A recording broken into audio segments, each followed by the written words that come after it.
mbega yemwe murazi uburundi cibare cacu.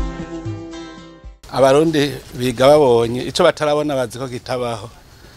Iyo turiho turavuga ngo abantu bige kurima kijambere bomva umengana uruhombo, ariko umuntu ariko araraba dusoronge bwa mbere ntiturapima ngo turabe ibivuyemo, ariko biraboneka ko mwimbu urimwo.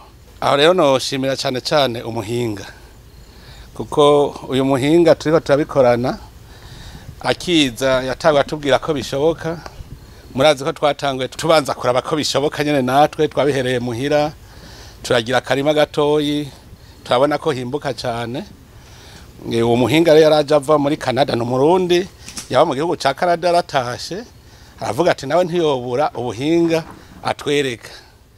Hanyuma rero turakorana tubonye ko bishoboka. Urabona uwo murima upima metero 10 ku 90, murumva yuko turavye naho tutarapima uwo murima uzova mu itomate nyinshi, zovamwo nyinshi, kandi murabona urima mu bihe byose.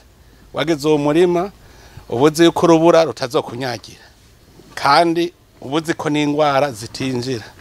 Nico gituma rero nagomba gutera kama Abarundi, si uwo murima gusa mfise, ndafise uwundi ndimamwe ibiraya bijya tuba tugitangura bivuye muri laboratoire, navyo nyene nabonye uko bikunda. None nibi turabonye ko bikunda, rero tuguma tuza turungura buke buke, twungura buke buke.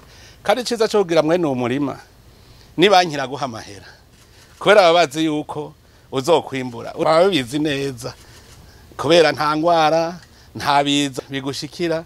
Nico gituma nibankira guha amahera biba vyoroshe cyane. Aha rero je nk'ubu aha wari umwimenyerezo wa mbere, tuzobandanya nubake n'izindi, kuko mu mugambi nashaka kuzokwiza n'imiburiburi hafi nk'ihegitari y'umurima nk'uyu, kugira ngo umwimbu uca munini cyane.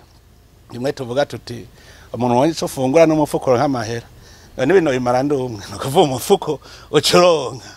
Nico gituma rero twashimira Imana mushobora byose, umuntu aheruka arimo, Imana nayo ikameza ikeza.